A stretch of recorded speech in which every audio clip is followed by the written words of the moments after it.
حضور صلی الله علیه وسلم سره په مجلس کې ناست دی. توجه غواړم ګوره. امام بخاری صاحب رحمت الله علیه فرمایي چې حضور صلی الله علیه وسلم مبارک په مدینه منوره کې یو یهودي اوسېده، ابو رافع نامه یې وه، دا ډېر غټ تاجر و، تجارت به یې که. وایي په دغه وخت کې حضور صلی الله علیه وسلم مبارک شام کې ګستاخي وکړه. چې کله یې ګستاخي وکړه حضور صلی الله علیه وسلم وفرمایل چې څوک به ابو رافع قتل که، دا یهودي به څوک قتل که. وی په دغه صحابه کرامو مجلس کې عبداللہ ابن عتیق رضی الله عنه مبارک سمدستي راوچت شو، وی فرمایل چې زه به یې قتل کړم. هسې تاسو ته زه ووایم چې ای شیخانو، زه جنیدیې مدرسې یا کارخانو نه څوک راولګم چې په شیخانو کې په کلي کې په مسجد کې فلانی فلانی کس قتل کړی، نو هغه به روڼم دلته یو ترونه او ماماګانه ورڅه به دلته موجودي بچي، نو هغه قتل کول په حقیقت کې چې دی خپل ځان قتل کول دي که نه دي؟ دي که نه دي؟ ګوره صحابه کرامو ته حضور مبارک فرمان ته څنګه لاس په نام ولاړ دي. حضور صلی الله علیه وسلم ته یې چې قربان زه به یې قتل کړم. دا پروا یې ونه کړه چې دا خو یو کلا کې اوسږي او دغه کلا ته اول ننواته شهادت دی، بیا په کلا کې دننه ټایم تیرول مرګ دی، بیا ابو رافع ته رسېده مرګ دی، او بیا ابو رافع قتلول د دغه نه بعد څو مرګونو ته د مبارک غاړه کېښوده شهادتونو ته. بلا چونو چرا ورته عرض کوي قربان علیک السلام حکم راته وکړه زه به دا یهودي قتل کړم. ورته فرمایي ای عبدالله ابن عتیق څه خلک در سره واخله او روان شه او قتل یې کړه. ګوره څنګه په حضور مبارک مین صحابه کرام دي. خو ګوره انعامونه ورته بیا څنګه میلاوږي. نو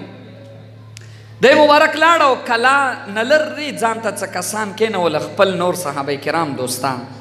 امام بخاری صاحب رحمت الله علیه فرمایي چې دی مبارک کلا له نږدې ورغی او لکه څنګه د مازدیګر ټیم و، په دې مازدیګر ټیم کې به د کلا ور بندېده او بیا به سبا کولاوېده. د مبارک په مازدیګري ټیم کې څادر په ځان باندې راوچه او کېناست، گویا کې قضای حاجت کا او دس ماتئ، داسې ځان جوړ کا. وی دی مبارک فرمایي چې دغه ګیټ کیپر چې ګیټ کوم څوکیدار و هغه راله ځواب راکړي چې ای شخصه که دننه کلا ته ننوځې نو ور بنده و ننوځه، ګوره بیا به ور نه کولاوېږي. دی مبارک فرمایي چې به زه ونه پېژاندم، ځان باندې مې څادر اچولی او کلا ته دننه شوم. مرګ دی که نه دی مرګ؟ توجه هم دلته که نه؟ حضرت عبدالله ابن عتیق رضی الله عنه مبارک فرمایي کلا ته دننه ننوتمه. چې کله کلا ته ننوتم وی ما خو څوک پهچان او د ټکانې ځای نه و، ایسې لاړم استبل له اسونو په خوا کې پټ شومه. وی ما راوکاته دغه دروازې څوکیدار ته چې چابیانې چېرته پټۍ وي ورلم او هغه چابیانو نښه مه سیده کړه چې په دې دي ځکې پرتې دي. وی لاړم او چې کله دا څوکیدار د دروازې نه درې شو بند یې کړه، هغه زمانې تالی ولګوله ورلم او چابیانې مې را پټې کړې او رالم واپس اسونو په استبل کې کېناستمه. حضرت عبدالله ابن عتیق رضی الله عنه فرمایي چې انتظار و، ځکه چې دا ماښام ټیم و، ماښام نه بعد به دغه ابو رافع حجره وه، هغه حجره کې به کېناسته و او بیا به په هغه کې روټۍ خوړلی کېده او بیا به څه ګپ شپ ایښتلی کېده. وی دا ټول ټایم چې تیر شو ابو رافع روان شو، نو ما د ابو رافع قدمونو ته کاته. وی دی دویم چت ته وخته او په دویم چت کې کومه کمره کې چې دی څملاسته هغه کمره مې سیده کړه. څه خیال دی دومره عاشق بم څوک جوړ شي د حضور صلی الله علیه وسلم نه علاوه؟ دی مبارک فرمایي چې ما داسې کار وکړه چې زه کله دا ټول خلک ویده شو نو روان شوم. وی د اول چت نه چې دویم چت ته پوړۍ شروع کېدې نو په دې ټیم کې دروازه وه، ما دا دروازه ځان پسې کونډه کړه. څله حدیث مبارک الفاظ دا دي. دی مبارک فرمایي چې دروازه مې ځکه کونډه کړه چې زه ابو رافع یو ځل قتل کړم، نو خیر دی که بیا دروازه یهود کولاو که ما شهید کم څه پروا نشته، خو چې حضور مبارک فرمان سرته ورسومه. هسې نه چې د ابو رافع د قتل کولو نه مخکې ما شهید که د حضور صلی الله علیه وسلم حکم به نیمګړی رانه پاتې شي. دی مبارک فرمایي چې زه زر زر ورسېدم، دا ورمه کونډه که لاړم، تکه توره تیاره وه، همکه ته داسې چارپایانې او بسترې ډېرې پرتې وې، نو ګویا کې شپږ اووه کسه وو. وی ما چې دی لاړم او هغه نشاني مې سیده کړه ابو رافع او ورلم او په توره باندې مې ووهل، دوه درې ګزاره مې ورکړه. وی بیا رالم او د دروازې سره ودرېدم او ما ورته آواز وکړه چې یا ابا رافع، ای ابو رافع، وی راته یی چې مور در باندې بوره شه چا حمله را باندې وکړه وی ما ورته چې قتل یا ژوندی وی ورلم واپس او توره مې ورکې تاو کړه حتی چې د ملا اډوکي ته مې ورله ورسوله چې کله یقیني بیا هم دی مبارک فرمایي چې هلته مې یقین پیدا شو چې دی ژوندی نشي پاتې کېدی دی به مردارګي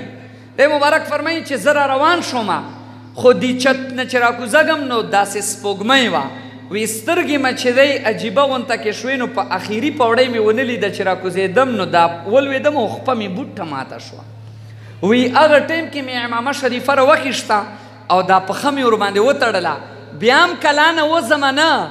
ناست یم د اسونو په استبل کې چې سبا په سحر مې د ابو رافع د قتل اعلان نی اورېدلی نو هغه پورې د کلانه نه وځمه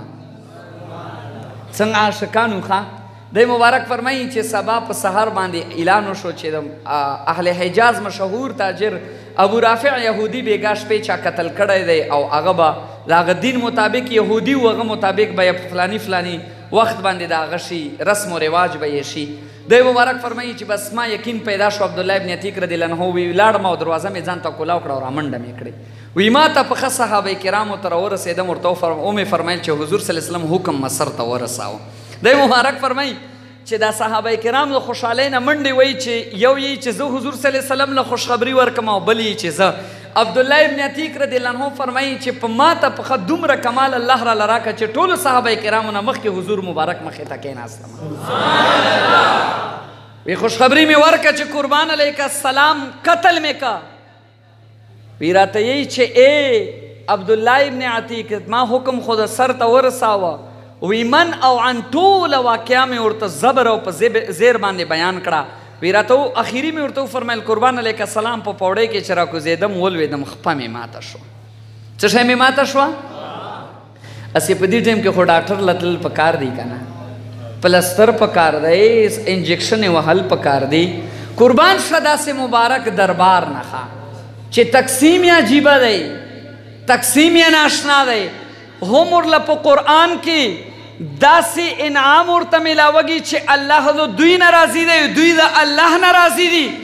او هم ورته فرمایي ابسط رجلک یا ابن عتیق پښه راخوره کړه ای عبدالله ابن عتیق دی مبارک فرمایي فبسطت رجلي ما پښه ورخوره کړه قسم خوري فرمایي فمسحها لاس مبارک یې په پښه راله راکړه لم اشتکها قطو داسې خدای پاک جوړه کړه ګویا کې سره خوږ شوې نه ده